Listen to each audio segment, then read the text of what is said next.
Hello বন্ধুরা, আজ আমি তোমাদের কাছে নতুন একটা রেসিপি নিয়ে এসেছি। আজ আমি স্যালাড বানিয়ে তোমাদেরকে দেখাবো। এই স্যালাড করতে দেখো আমার কী কী লাগছে, তোমাদেরকে দেখো দেখিয়ে দিচ্ছি।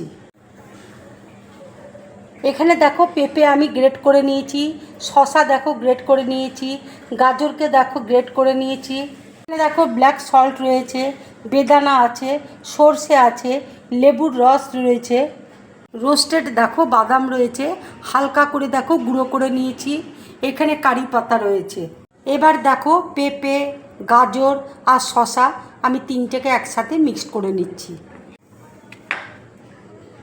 এবার দেখো ব্ল্যাক সল্ট আমি দিয়ে দিচ্ছি, বাদাম গুঁড়ো দেখো দিয়ে দিচ্ছি। এবার দেখো লেবুর রস দিয়ে দিচ্ছি।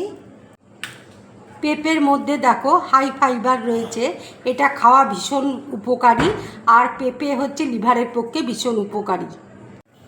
গ্যাসের মধ্যে দেখো ফ্রাই প্যান বসিয়েছি, তেল দিয়েছি, তেল দেখো গরম হয়ে গেছে। এবার দেখো তেলের মধ্যে আমি সর্ষে ফোড়ন দিচ্ছি।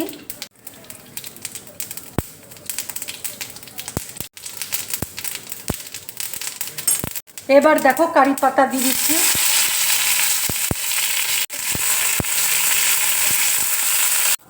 এবার দেখো বেদানা দিয়ে দিচ্ছি। সর্ষে কারি পাতা দেখো ভাজা হয়ে গেছে। এবার আমি গ্যাস অফ করে দিচ্ছি।